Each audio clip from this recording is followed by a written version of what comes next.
नमस्ते, सदावत सले मातृभूमि। हम लोग चर्चा करने जा रहे हैं। इलेक्शन कमीशन ने एक सुझाव मांगा था। पहले उन्होंने मॉडल कोड ऑफ कंडक्ट जारी किया था और एक सुझाव सभी राष्ट्रीय पार्टियों से मांगा था कि भाई ये जो मुफ्तखोरी है और मुफ्तखोरी बनाम वेलफेयर कल्याणकारी योजनाएं, तो मुफ्तखोरी बनाम कल्याणकारी योजनाओं में जो अंतर है उसके विषय में सुझाव दें। इलेक्शन कमीशन को सुझावें कि आखिर क्या मुफ्तखोरी है और कितना अनुमति दी जा सकती है। उन्होंने सजेशन भी दिया था कि कोई भी पॉलिटिकल पार्टी चुनाव के दौरान जो मैनिफेस्टो जारी करती है उस मैनिफेस्टो में उसको क्लियर करना पड़ेगा कि वो मुफ्तखोरी दे रही है या फिर वो उसमें कल्याणकारी योजना दे रही है, समाज के कल्याण के लिए, देश के कल्याण के लिए, लोगों के कल्याण के लिए काम कर रही है। हम जान ही रहे हैं कि दिल्ली में सरकार बनने के बाद जिस प्रकार से मुफ्तखोरी के आधार पर सरकार बनी और उसके बाद दिल्ली सरकार में जितने बिठाएगा वो सिर्फ इस एक चीज़ के एक्सपर्ट थे कि क्राइम कैसे हो। जेल चले गए तो दूसरा नंबर पर आ गया, दूसरा नंबर पर आया तो फिर वो जेल चला गया तो फिर तीसरा मंत्री बना दिया। और जो होशियार लोग थे, जो कुछ कर सकते थे, उनको पार्टी से या उनको सरकार से बाहर निकाल कर खड़ा कर दिया गया। यहाँ तक कि कुमार विश्वास और उनकी पत्नी दिल्ली के मुख्यमंत्री के यहाँ भोजन पर गए और कुमार विश्वास ने अपने स्वयं के उनके स्टेटमेंट हैं कि उन्होंने कहा कि भाई ये बताओ कि ये तेरा मेरा हमारा कब से शुरू हो गया और ये तो वैसे हो गया कि कोई चीज़ रखी है और मैं नहीं देता। तो केजरीवाल ने उनको जवाब दिया कि बात तो सही है, ऐसा ही समझ लो। तो इनकी पत्नी ने केजरीवाल से कहा कि भैया ऐसा तो नहीं है, ये तो बात ठीक नहीं है, सत्ता तो आती जाती है, शक्ति आज है कल नहीं है।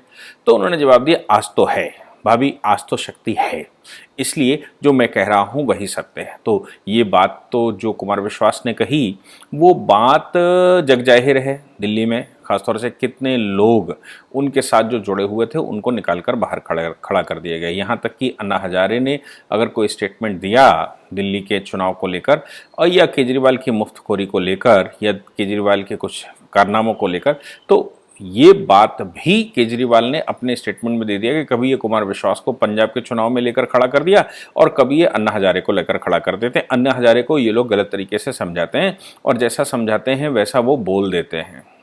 अब उस पर भी राजनीति होनी स्वाभाविक थी क्योंकि अन्ना हजारे पहले भी कुछ कह रहे थे और केजरीवाल उनके सहयोगी थे। तो ये माना जाए कि केजरीवाल जैसा कह रहे थे वैसा अन्ना हजारे उस समय बोल रहे थे।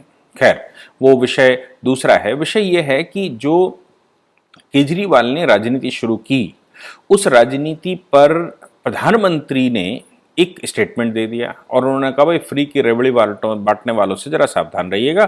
फ्री की रेवड़ी बांटने वाले देश का हित नहीं कर सकते, आपका हित नहीं कर सकते, डेवलपमेंट के कामों में बहुत इन्वॉल्व नहीं हो सकते क्योंकि वो फ्री में ही रेवड़ी बांट देंगे। अब सोच कर देखिए कि सरकार का काम क्या होता है। सरकार का काम होता है कोष को मेंटेन करना। मैंने कल भी शुक्र नीति के बारे में आपको बताया था जब ऋषि सुनक ने शैला ब्रैवरमैन को अपना गृह मंत्री बनाया था, तो मैंने उस समय भी एक सुभाषित आपको बताया था।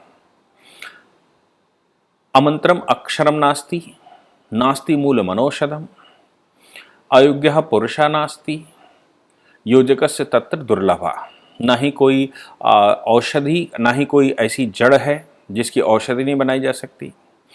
कोई ऐसा अक्षर नहीं है जिसका मंत्र नहीं बनाया जा सकता। कोई ऐसा पुरुष नहीं है जो अयोग्य हो। केवल उसकी योजना करने वाला व्यक्ति ही दुर्लभ है। यानी कि वो व्यक्ति की तलाश होनी चाहिए जो उनकी योजना कर सकता है। इन योजनाकारों में मेरा मानना है कि भारत में माननीय मोदी जी बहुत दिनों के बाद योजनाकार मिले हैं भारत को।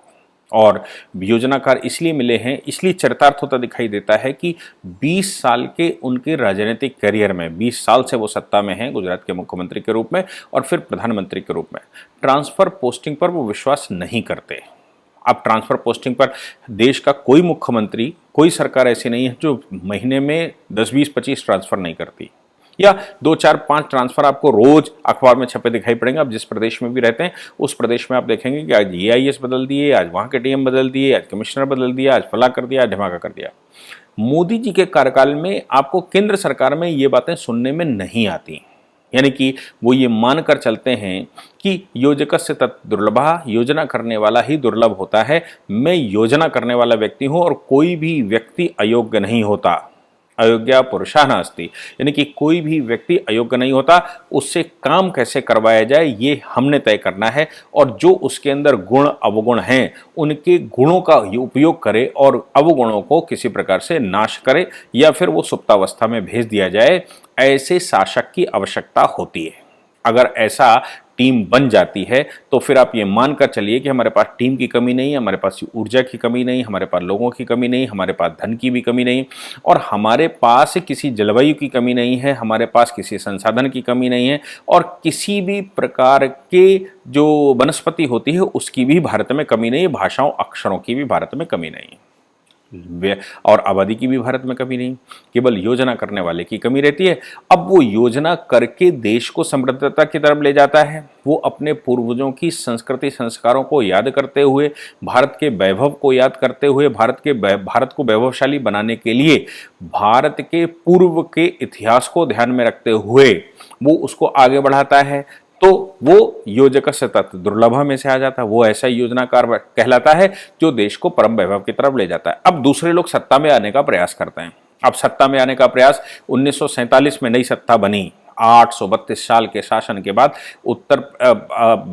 शासन के बाद ईसाई और मुसलमानों का बहिष्कार हुआ और भारत में स्व की सत्ता बनी। इसी को आप स्वाधीन सरकार कहते हैं। स्वतंत्र तो कहना ठीक नहीं है, क्योंकि तंत्र से बाहर हम नहीं हुए, हम तंत्र के अंदर हैं, इसलिए स्वतंत्रता शब्द ठीक नहीं है। हम स्वाधीन हुए, यानी कि सत्ता हमारे पास आई और हम निर्णायक भूमिका में आए। निर्णय करने की शक्ति हमारे पास वापस आई। जब निर्णय करने की शक्ति हमारे पास 47 में वापस आई तो नेहरू जी ने भी वही किया जो कि अंग्रेज करते थे। रिजर्वेशन की पॉलिटिक्स, फ्रीबीज की पॉलिटिक्स, बांटने की पॉलिटिक्स, गरीबी हटाओ के नारे, देश को समृद्ध बनाएंगे ऐसे नारे, जाति भेद के आधार पर भेद पैदा करना, संप्रदाय के आधार पर भेद पैदा करना, भाषाओं के आधार पर भेद पैदा करना, ये सब काम जो नेहरू जी कर सकते थे वो उन्होंने सब काम किए। परिणाम ये निकला कि पाकिस्तान बनने के बावजूद भारत में इस्लाम खत्म नहीं हुआ। पाकिस्तान अलग देश भी दे दिया और नेहरू लिया का समझौता भी हो गया। उस समझौते में देश में ये हो गया। फिर उन्होंने फ्री की पॉलिटिक्स शुरू की। फिर केजरीवाल जी आए। केजरीवाल जी ने वो फुल टास्क, खुले शब्दों में फ्री का फॉर्मूला निकालना शुरू किया। हालांकि उन्होंने सीखा मुलायम सिंह यादव से। मुलायम सिंह यादव जब 2012 के चुनाव में गए तो 2012 के चुनाव में फ्री लैपटॉप बांटे जाएंगे, फ्री में साइकिल बांटी जाएगी, साड़ी ब्लाउज बांटे जाएंगे और पता नहीं क्या क्या बांटा जाएगा, ऐसे खुले वचन देना शुरू किए। परिणाम ये निकला कि 2012 में अखिलेश यादव के नेतृत्व में समाजवादी पार्टी की फुल फ्लैश सरकार बन गई। अब 2012 में ये तय हो गया था कि भारत में अगर फ्री में दिया जाता है तो वो पैंट खोलकर खड़ा हो जाता है। अगर भारत में ये ना होता तो भारत गुलाम ना होता। अगर भारत में अंग्रेजों की सब्सिडरी ट्रीटी, आपको मालूम है कि भारत गुलामी का, जो अंग्रेजों की गुलामी है, ईसाइयों की गुलामी है, उसका मुख्य कारण था सब्सिडरी ट्रीटी। सब्सिडरी ट्रीटी मतलब कि अंग्रेजों ने या ईसाइयों ने हमारे यहाँ के राजाओं को कहा कि हम तुम्हें मुफ्त में सेवा देंगे, सब्सिडी में सेवा देंगे, कम पैसे लेंगे और हम तुम्हें हथियार देंगे, सेना देंगे, तुम्हारी सुरक्षा की जिम्मेदारी हम लेंगे। सुरक्षा जैसा सॉवरेन फंक्शन भी हमारे राजाओं ने अंग्रेजों को ठेके पर दे दिया और अंग्रेजों ने वो फ्री में या सस्ते में हमको सुविधाएं प्रोवाइड करने का वचन दिया। नतीजा निकला कि प्रशासन उनके हाथ में जाता चला गया। अंग्रेज, भारत में जो राजा थे वो केवल बैठे दिखाई पड़े। धीरे धीरे करके उन्होंने पूरे देश पर कब्जा कर लिया। किसी को एक्वायर टेरिटरी कहा तो किसी को एनेक्स टेरिटरी कहा। कुल मिलाकर 1857 का जब युद्ध हुआ, 1765 में अंग्रेज फुल फ्लैश पूरे देश पर कब्जा, पूरे से मतलब जो उत्तर भारत है उस पर लगभग कब्जा कर चुका था। बाकी के जो राजा थे उनके साथ सब्सिडरी ट्रीटियां कर चुका था, उन पर पैरामाउंसी बना चुका था। 1765 से लेकर 1857 तक हमारे राजा और बादशाहों के नाम से ही शासन किया, लेकिन सारा सिस्टम उनके हाथ में था। आप सोचो कितना बड़ा पेशेंस कि 90 वर्ष तक कैसे चला होगा, कैसे 90 वर्ष तक 4 पीढ़ियां 3 पीढ़ियां कम से कम अंग्रेजों की निकली होंगी। और हमारे बादशाह, कभी अकबर द्वितीय को बिठाया तो कभी शाह आलम को बैठाया तो कभी बहादुर शाह जफर को बैठाया। ऐसे बैठाते बैठाते वो केवल उनकी सत्ता चांदनी चौक से शुरू होती थी, लाल किले से और मेहरौली तक, फिर बाद में लाल किले से चांदनी चौक। इतने हिस्से में मौज करिए, दस्तखत करिए, फरमान जारी करिए और आप अपने हरम में रानियों का लुत्फ उठाइए या जो दासियां हैं उनका लुत्फ उठाइए। ऐसा करके वेतनभोगी बनाकर रखा था और सबको वेतन देते थे और देश में मैसेज जाता था कि बादशाह का फरमान है, राजा का आदेश है, जमींदार का आदेश है। जमींदार ने ऐसा कर दिया। लेकिन डिस्ट्रिक्ट मजिस्ट्रेट आपके यहाँ डिस्ट्रिक्ट में बैठा हुआ करता था। अब आप सोचिए कि ये फ्री की रेवड़ी ने, फ्री के फॉर्मूले ने, मुसलमानों ने तो अहिंसा से कब्जा किया, मुसलमानों की चुगलखोरी करने की वजह से ही हम गुलाम हुए। फिर जब ईसाई आए तो वो फ्री के फॉर्मूले से हम गुलाम हो गए, यानी कि भारत की समृद्धता को लुटाकर हमने ईसाइयों के हाथ में बेच खाया। जनता तो जनता होती है, वो भोली होती जनता राष्ट्र के बच्चे होते हैं। आप आप आईपीसी पढ़ेंगे तो आईपीसी में जब आप किडनैपिंग पढ़ेंगे, किडनैपिंग कोई वयस्क पुरुष, किडनैपिंग के लिए हम कहते हैं कि वो अवयस्क की किडनैपिंग होती है, लेकिन वयस्क पुरुष को, वयस्क व्यक्ति को जब देश के बाहर ले जाया जाता है तो उसको भी किडनैपिंग कहते हैं, क्योंकि राष्ट्र की संतान है और बच्चे माने जाते हैं। तो राष्ट्र की जिम्मेवारी, सरकार की जिम्मेवारी बनती है, चूंकि सरकार सभी बच्चों का, अपने भारत माता के सभी बच्चों की कस्टोडियन होती है, इसलिए देश के बाहर अगर किसी को ले जाया जाता है तो वो एब्डक्शन की कैटेगरी में ना आकर वो किडनैपिंग की कैटेगरी में आता है, बच्चे मानकर चलते हैं। तो हम तो राष्ट्र के बच्चे हैं। अब सरकारें जब बैठती हैं तो उन पर ऐसा कहते हैं कि ईश्वर का रूप आ जाना चाहिए, वो सॉवरेन पावर होते हैं, हम उनकी संतानें मानी जाती हैं। अगर सॉवरेन पावर जो बैठे वो सब्सिडी के चक्कर में वो मुफ्तखोरी में दुनिया उड़ा दे तो क्या है, कैसे समृद्धता होती है? देश के लोगों को फैसिलिटी स्वावलंबी बनाया जाता है। सरकार का काम है, देश के नेतृत्व का काम है, राजा का काम है कि वो रेवेन्यू अपना कोष तो भरे, लेकिन न्यायपूर्वक साधनों से अपना कोष भरे और उस कोष का इस्तेमाल देश के विकास के लिए करे, उस कोष का इस्तेमाल इंफ्रास्ट्रक्चर डेवलपमेंट करने के लिए करे, उस कोष का इस्तेमाल सुविधाएं प्रोवाइड करने के लिए करे, भारत के लोगों को या देश के लोगों को स्वावलंबी बनाने के लिए करे। अब धन कहां से आएगा? तो जो स्वावलंबी हमने बना दिया, उस स्वावलंबी से उसका एक अंश या दशांश, कभी 1/4 लिया गया, कभी 1/8। जनरली हमारे राजाओं ने 1/16 से लेकर 1/8 तक कर लिया, यानी कि जो फसल होती थी उसका 1/16, जो बचत होती थी उसका 1/8। या मुस्लिम राजाओं ने, मुस्लिम जो आक्रांताएं, उन्होंने 1/4 और 1/2 भाग भी लिया। अंग्रेजों ने भी 1/4 से लेकर 1/2 भाग लिया। लेकिन जो भारतीय राजा बैठे लंबे समय तक, हजारों वर्षों के इतिहास में, उन्होंने 1/16 और कभी कभी तो 1/32 का भी प्रमाण मिलते हैं। यानी कि जब 32 रुपए कमाए किसी व्यक्ति ने तो उस 32 रुपए में से 1 रुपया सरकार ने कर के रूप में लिया और उस 1 रुपए से ही पूरे देश की सुरक्षा की व्यवस्था करी, इंफ्रास्ट्रक्चर डेवलप किया, इंटरनल मेंटेनेंस किया और लोगों के दुखों का हरण किया। उसके लिए सेना बनानी पड़ी तो सेना बनाई। लेकिन जब ये जो कर लिया जाता है, ये कर से स्वावलंबन का इस्तेमाल ना हो, यानी कि इस कर का इस्तेमाल व्यक्तियों को स्वावलंबी बनाने के लिए ना किया जाए, इस कर का इस्तेमाल अगर लोगों को नपुंसक बनाने के लिए किया जाए, तो फिर आप सोच सकते हैं कि कहां से कर आएगा और देश कहां जाएगा, समृद्धता कहां जाएगी, सुरक्षा का क्या होगा? क्योंकि सरकार के पास, देश के पास अगर धन ही नहीं होगा तो सुरक्षा कैसे होगी? सुरक्षा पर खर्च होने वाला अरबों खरबों रुपया कहां से आएगा? लेकिन जनता तो बच्चे होते हैं, बच्चों को आप कुछ भी दे दीजिए, आप उनको चॉकलेट दे दीजिए, उनका पेट खराब हो जाएगा, ये बड़ा जानता है, लेकिन वो खा जाएगा।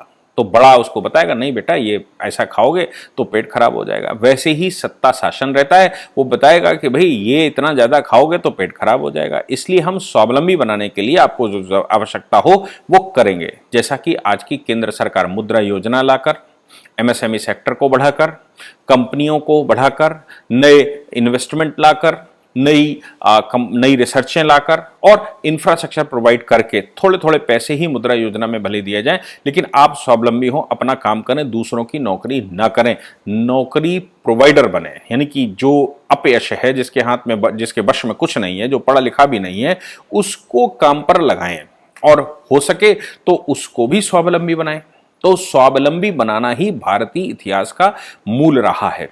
इस इतिहास में ही हम एक दूसरे को सेवा भाव से काम करते रहे।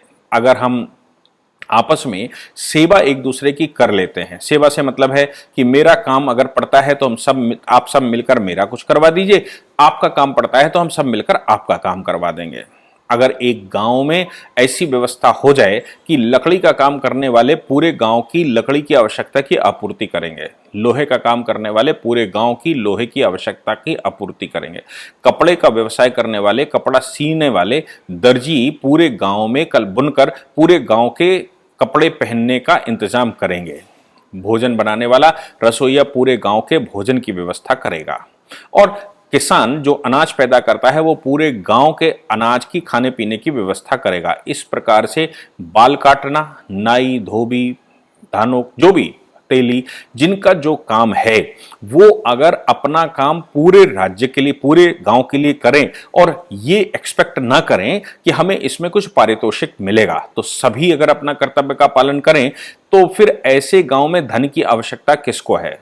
एक दूसरे का वैद्य पूरे गांव की अगर व्यवस्था करे, यानी कि जो रोटी, कपड़ा, मकान, सुरक्षा, शिक्षा और स्वास्थ्य, इन चीजों के लिए पूरा गांव तैयार रहे, कुछ परिवार समर्पित हों, तो ऐसे गांव में आप मुझे बता दीजिए कि क्यों सरकार चाहिए। अब गांव में जो अनाज पैदा होगा, जो उसकी फसल होगी, उसका कुछ हिस्सा सरकार को दे दिया जाए तो सरकार अपने हिसाब से आपको इंफ्रास्ट्रक्चर प्रोवाइड कर देगी ताकि पूरा गांव समृद्धता से रहे। इसी को ग्लोबल विलेज की कल्पना गांधी जी भी कहा करते थे, और यही भारत की कल्पना है। इसी में जाति व्यवस्थाएं थी, इसी व्यवस्था को भारतीय व्यावसायिक जाति व्यवस्था भी कहा जाता है। यानी कि जब बच्चा पैदा हुआ, जिस परिवार में पैदा हुआ, उसके जॉब की गारंटी, उसके रोजगार की गारंटी वहीं पर आ गई, और उसकी सुरक्षा, उसका भोजन, उसके स्वास्थ्य, उसकी शिक्षा और उसके जो आवश्यकता है उनकी गारंटी ऑलरेडी गांव में है कि भाई गांव, जो बच्चा पैदा हुआ सब गांव मिलकर उसका करेगा।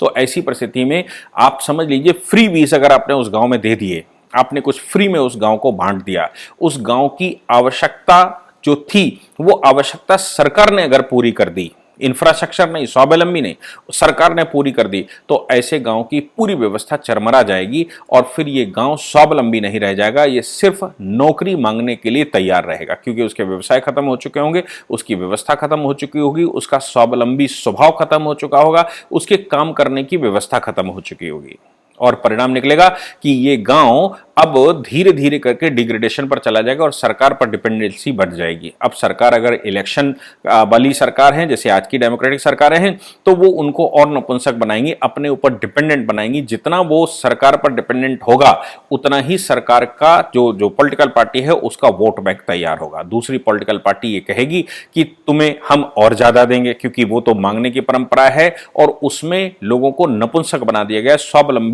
स्वावलंबिता खत्म कर दी गई है। तो ऐसी परिस्थिति में अब एक ही सोल्यूशन है कि जो पार्टी आएगी वो ये कहेगी हम तुम्हें और बेनिफिट देंगे, हमें वोट दो।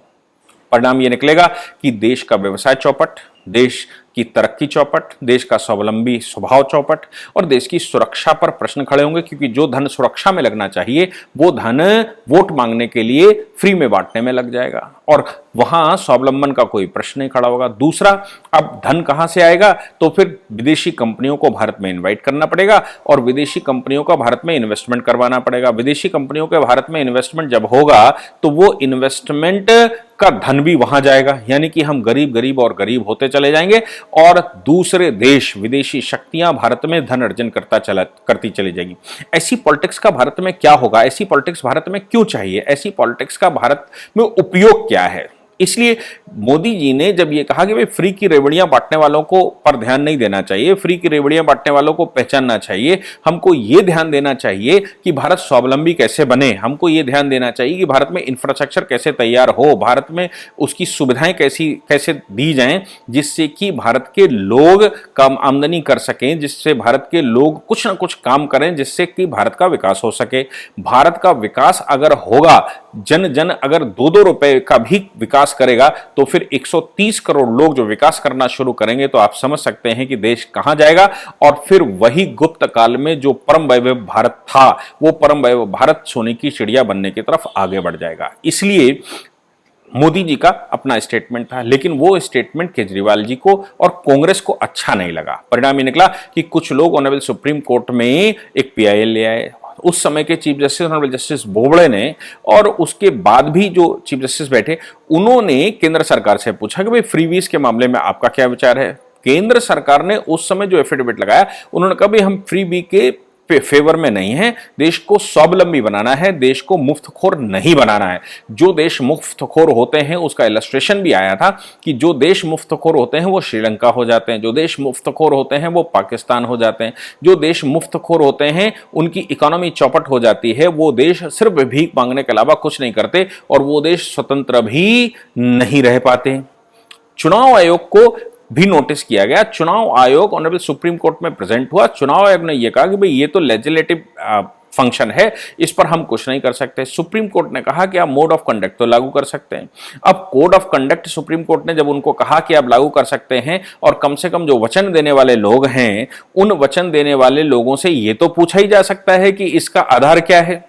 तो बहस छिड़ गई कि लोक नीति भारत की कैसी है। भारत लोक नीति, आप फ्री वी जिसको कह रहे हैं उसको वो कल्याणकारी योजनाएं कह रहे हैं। कल्याणकारी योजनाएं कैसे बंद कर दी जाए, कल्याणकारी योजनाएं बंद करने का आधार क्या है। इस पर बहस के बीच में इलेक्शन कमीशन ने नोटिस जारी कर दिया और सभी पॉलिटिकल पार्टियों से सुझाव मांग लिए। कांग्रेस के जयराम रमेश ने उस पर रिप्लाई दिया और जयराम रमेश का जो रिप्लाई है वो बिल्कुल वही है जो केजरीवाल बोलते हैं।